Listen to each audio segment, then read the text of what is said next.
नमस्कार दोस्तों, मैं रजत शर्मा आप सबका स्वागत करता हूं अपने इस YouTube चैनल रजत टाइम्स में। दोस्तों, इस चैनल में हम देश में चलने वाली सारी करंट की एक्टिविटीज़ पर ध्यान रखेंगे और मैं आप सबको वादा करता हूं कि मैं आप लोगों को कभी गुमराह नहीं होने दूंगा। मैं आप लोगों को हमेशा फैक्ट्स को चेक करके, सच्चाई को पूरी तरीके से पता करके तभी मैं आपके लिए वीडियो बनाऊंगा, तभी मैं आपके सामने आऊँगा। उससे पहले ना मैं आपके सामने कोई बात रखने वाला, ना ही कोई वीडियो बनाने वाला। तो दोस्तों, आज हम अपने सफ़र की शुरुआत करने वाले हैं अभी अभी आई एक ताज़ा खबर के साथ, और वो खबर है हमारी जीडीपी का रिलीज़ होना। दोस्तों, अगर हम जीडीपी की बात करें तो हमारी जीडीपी पिछले साल के मुकाबले 23.9% नीचे गिरी है। एक्सपेक्टेड तो था कि जीडीपी गिरनी है, लेकिन वर्ल्ड बैंक एंड आईएमएफ जैसी ऑर्गेनाइजेशंस ने अंदाज़ा लगाया था कि इंडिया की जीडीपी 15 to 20% गिरेगी।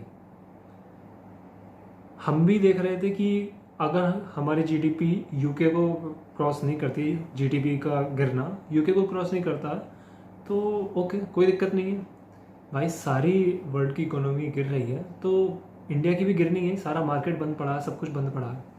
लेकिन हुआ क्या दोस्तों, हम लोगों ने यूके को भी पीछे छोड़ दिया जीडीपी गिराने के मामले में। तब से सरकार पर सवाल उठे, क्या हमारी सरकार ने कोई गलती करी है? क्या हुआ जो हमारी जीडीपी इतना गिर गई है? दोस्तों, ये जो हमारी जीडीपी गिरी है ना, ये एक क्वार्टर के बराबर गिरी है। मतलब पूरा पूरा एक क्वार्टर खत्म हो चुका है। क्वार्टर क्या है दोस्तों? हमारी जीडीपी 1996 से क्वार्टर्स में गिनी जाती है। ऐसा नहीं है कि हम पूरी साल की जीडीपी एक बार में निकाल देंगे। 3-3 महीने के 4 क्वार्टर्स हैं, उसके हिसाब से जीडीपी निकलेगी और लास्ट में जाकर फाइनल एक बार जीडीपी निकाली जाती है। तो दोस्तों, ये हमारे 2021 का पहला क्वार्टर आया है। कौन से ईयर का? 2020 और 21। इसमें दोस्तों हमारी जीडीपी गिरती हुई दिखी है। अब जानते हैं कि जीडीपी का आखिर क्या चक्कर है, मतलब जीडीपी को बनाया किस तरीके से जाता है, रिलीज किस तरीके से किया जाता है। तो जीडीपी की अगर हम बात करें तो जीडीपी 4 चीज़ों से मिलकर बनती है। अगर हम कभी भी जीडीपी की बात करें ना, तो हमारे दिमाग में ये चारों शब्द होने चाहिए, दैट इज सी फर्स्ट। अगर हमारे जीडीपी में सबसे ज़्यादा कंट्रीब्यूशन होता है ना, तो इसी टर्म का होता है। सी का मतलब क्या है? Private consumption, individual consumption. आप कहीं मार्केट में जा रहे हैं, कोई सामान परचेज कर रहे हैं, पीएम से लेके आम जनता तक कोई भी मार्केट में कोई भी सामान परचेज कर रही है तो वो इसी प्राइवेट कंजम्पशन के अंडर आएगा। दूसरी क्या होती है? दूसरी आई में क्या होता है? Private investment. कंपनियां जो इन्वेस्ट करती हैं वो हमारी जीडीपी में जाता है। थर्ड इज जी। दोस्तों, जी होता है एक्सपेंडिचर बाय गवर्नमेंट। इसका लगभग 11% हमारी जीडीपी में कंट्रीब्यूशन होता है। एंड लास्ट इज एनएक्स का मतलब होता है नेट एक्सपोर्ट। अब हम बात करते हैं दोस्तों कि हमारे पिछले साल के आंकड़े और इस साल के आंकड़े क्या कहते हैं। तो दोस्तों, पिछले साल के अनुसार हमारा जो पहली टर्म आती है एक्सपेंडिचर बाय इंडिविजुअल कंज्यूमर्स, जो मैंने आपको भी बताया था थोड़ी देर पहले, सी, उसमें पहले साल का डाटा कहता है कि हमारे पिछले साल 19,92,967 करोड़ रुपीस जीडीपी में कंट्रीब्यूट हुए थे इस फील्ड के थ्रू। और दोस्तों, पिछले साल की जीडीपी का 56% इसी फील्ड से गया था। तो दोस्तों, इस बार जो हमारे इस फील्ड ने कंट्रीब्यूट किया है that is 14,61,164 crore rupees. And दोस्तों, हमें जो लॉस हुआ वो हुआ है 5,31,803 करोड़ रुपीस। मतलब दोस्तों 27% का हमें लॉस हुआ पिछले साल से। अगले की अगर हम बात करते हैं तो दोस्तों that is expenditure by private business, जो कि मैंने अभी आपको इन्वेस्टमेंट का बताया था। दोस्तों, यहाँ मैं सरकार की गलती मानना चाहूँगा, इससे पिछले वाले में नहीं मानना चाहूँगा, क्योंकि दोस्तों बाजार बंद है तो सामान कहाँ से परचेज करेंगे आप लोग। उसमें हम सरकार की गलती नहीं मान सकते। आप देख रहे होंगे कुछ लोग सरकार को पूरी तरीके से ब्लेम कर रहे हैं। क्या वो पूरी तरीके से जो सरकार को ब्लेम कर रहे हैं, क्या वो सही है? बिल्कुल भी नहीं। कुछ लोग सरकार को पूरी तरह से डिफेंड भी कर रहे हैं। क्या वो पूरी तरीके से जो डिफेंड कर रहे हैं वो सही है? नहीं, बिल्कुल भी नहीं। दोस्तों, सरकार की गलती है पर कुछ फील्ड्स में है। आप हर फील्ड में सरकार की गलती निकाल देंगे तो वो दैट्स नॉट फेयर। सरकार की गलती ये जो अगली टर्म है हमारी प्राइवेट इन्वेस्टमेंट, यहाँ सरकार की गलती है, लेकिन मैं आपको इस वीडियो में सरकार की गलतियाँ नहीं गिनवाने वाला। उसके लिए मैं अगली वीडियो निकालूंगा, अगली वीडियो आप ज़रूर देखना। उसमें मैं सरकार की गलतियाँ, सरकार क्या सुधार कर सकती है, एक्चुअली मैं तो सुधार बताने वाला नहीं होता कुछ, पर मैं एक्सपर्ट्स की राय देखकर वो क्या कहते हैं इंडियन इकोनॉमी के बारे में सब देखकर आपको बताऊंगा कि कहाँ से क्या राय दी गई है हमारी इंडियन इकोनॉमी को, वो सब मैं आपको बताऊंगा कि सरकार की गलतियाँ क्या। तो अब हम बात करते हैं कि प्राइवेट इन्वेस्टमेंट में पिछले साल के आंकड़े और इस साल के आंकड़े क्या कहते हैं। तो दोस्तों पिछले साल 11,32,195 करोड़ रुपीस कंट्रीब्यूट किए गए थे इस फील्ड के थ्रू, एंड इस साल दोस्तों वो आंकड़ा बहुत नीचे गिरा है। मतलब आप बिलीव नहीं करेंगे कि ऐसा भी कभी इंडियन इकोनॉमी में हो सकता है।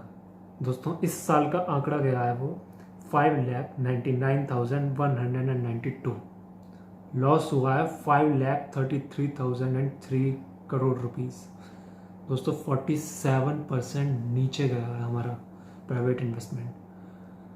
आई थिंक ये जो दोनों फील्ड है ना, इन्होंने सबसे ज़्यादा अफेक्ट किया हमारी इकोनॉमी को। अब दोस्तों शायद ये आंकड़ा कुछ लोगों को पसंद ना आए जो सरकार को ब्लेम कर रहे हैं हर चीज़ में, तो मैं उनसे रिक्वेस्ट करूँगा कि आप एक बार जाके इंडियन एक्सप्रेस या किसी भी ऑथेंटिक न्यूज़पेपर का डाटा पढ़िए प्लीज़, क्योंकि अगला जो मैं आपको फील्ड बताने वाला हूँ वो है एक्सपेंडिचर बाय गवर्नमेंट। दोस्तों सबसे पहली बात तो गवर्नमेंट का जो डायरेक्ट कंट्रीब्यूशन होता है ना हमारी इकोनॉमी में, वो सिर्फ 11% होता है। उससे ज़्यादा गवर्नमेंट डायरेक्ट कंट्रीब्यूट नहीं करती है। मैंने आपको बताया कि इससे पहले वाला जो हमारा फील्ड गया है प्राइवेट इन्वेस्टमेंट, वहाँ पे गवर्नमेंट की गलती है, क्या है मैं आपको बताऊंगा बाद में। पर गवर्नमेंट की जो डायरेक्ट इन्वेस्टमेंट होती है वो तो सिर्फ 11% होती है, और सिर्फ 11% बहुत होती है, पर 11% में इस बार तो गवर्नमेंट ने काफ़ी ग्रो किया है। दोस्तों अगर आंकड़े की बात करें तो पिछले साल का आंकड़ा कहता है कि इस फील्ड में 4,18,249 करोड़ रुपीस गए थे, बट इस साल 4,86,636 करोड़ रुपीस जा रहे हैं, और हमें इस साल जो फ़ायदा हुआ है इस बार वो हुआ 68,387 करोड़ रुपीस का। दोस्तों हम कह सकते हैं कि अगर हमारी इकोनॉमी थोड़ी सी बची है ना, थोड़ी सी इज्जत बची है हमारी, तो शायद वो इसी फील्ड की वजह से बची है। दोस्तों अगले फील्ड की बात करें तो अगला फील्ड आता है नेट एक्सपोर्ट। इसमें कुछ लोगों को गलतफहमी है कि इस बार हमारा नेट एक्सपोर्ट ज़्यादा है तो हमने एक्सपोर्ट ज़्यादा किया है। ऐसा नहीं है दोस्तों। आंकड़ा अगर आप देखेंगे तो शायद आपको भी लगेगा कि इस बार तो हमने बहुत अच्छा काम किया। मैं पहले आपको आंकड़ा दिखाता हूँ। पिछले साल जो नेट एक्सपोर्ट था वो था माइनस में 1,17,242 करोड़ रुपीस, और इस साल का जो आंकड़ा है वो आंकड़ा है 75,675 करोड़ रुपीस प्लस में। दोस्तों हमें जो इस बार पिछले साल से फ़ायदा हुआ है, जो डाटा में दिखा रहा है, जिससे कुछ लोग खुश भी हो रहे हैं, वो हमें फ़ायदा दिखा रहा है 1,92,917 करोड़ रुपीज़, एंड अगर परसेंटेज में बात करें तो 165% का ये फ़ायदा दिखा रहा है। पर क्या ये एक अच्छी न्यूज़ है? नहीं दोस्तों। नेट एक्सपोर्ट का मतलब होता है एक्सपोर्ट माइनस इंपोर्ट, और इंडिया हमेशा से इंपोर्ट ज़्यादा करता आया है, इसीलिए जो हमारा आंकड़ा रहता था हमेशा माइनस में रहता था। अगर इंडिया में इंपोर्ट कम हुआ है इसका मतलब इंडिया में डिमांड्स कम हुई हैं, और इंडिया में डिमांड कम होना एक अच्छा साइन नहीं है भाई। जिस चीज़ की डिमांड कम हुई है, जिस चीज़ को हमने इंपोर्ट नहीं किया, वो हमारे इंडिया में बननी तो शुरू नहीं हुई। इसका मतलब क्या हुआ? डिमांड ही कम हुई है ना हमारी, तो ये एक अच्छा साइन नहीं था, इसलिए खुश होने वाली बात नहीं है। चलिए अब टोटल की बात करते हैं। अगर टोटल में देखा जाए तो पिछले साल का आंकड़ा कहता है कि हमारी जीडीपी थी 35,35,267 करोड़ रुपीस, इन चारों फील्ड्स को मिला के, टोटल नहीं, इन चारों फील्ड्स को मिला के।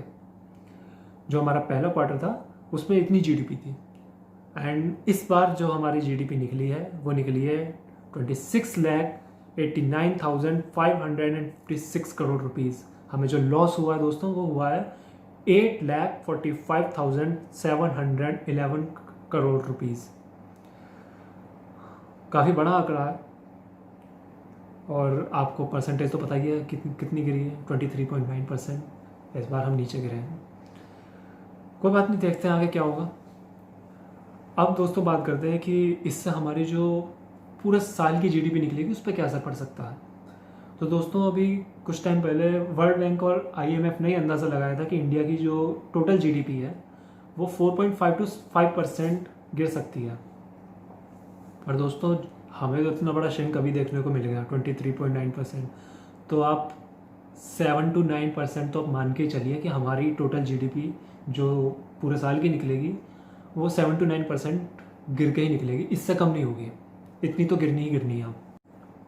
अब दोस्तों वीडियो के ख़त्म होने से पहले मैं आपको एक बात और बताता चलूँ। आप इस बात को लिख लीजिए, अगले साल हमारी जो इकोनॉमी है वो बढ़नी है। अगले साल हमारी जो जीडीपी है वो आपको बढ़ती हुई दिखेगी, पर वो इतना खुश होने वाली बात नहीं है। खुशी की बात है कि हम कवर अप कर रहे हैं, पर उतने खुश होने वाली बात नहीं है कि हम अब प्लस में जा रहे हैं, हम काफ़ी अच्छा कर रहे हैं। नहीं दोस्तों, जो हमारा बेस है ना, अब वो इतना कमज़ोर हो जाएगा कि अगले साल तो सब कुछ नॉर्मल होगा। मार्केट्स भी खुलेंगे, इन्वेस्टमेंट भी होंगे एंड सब कुछ नॉर्मल चलेगा, दुनिया अपने नॉर्मल स्पीड पे चलेगी। तो जीडीपी अगले साल बढ़नी है, पर वो इसको कवर करने के लिए बढ़ी है। हमें और हमारी इकोनॉमी में कोई खास फ़ायदा नहीं होने वाला। तो खुशी की बात है कि अगर जीडीपी बढ़ेगी तो कवर अप करेंगे, पर हमारी जीडीपी को कोई उतना फ़ायदा नहीं होने वाला। हमारी इकोनॉमी उतनी की उतनी रहेगी, क्योंकि हमारा बेस काफ़ी कमज़ोर हो जाएगा इसके बाद। तो दोस्तों इकोनॉमिक क्राइसिस हो सकता है कि थोड़ा बहुत आपको फील होगा, पर देखते हैं।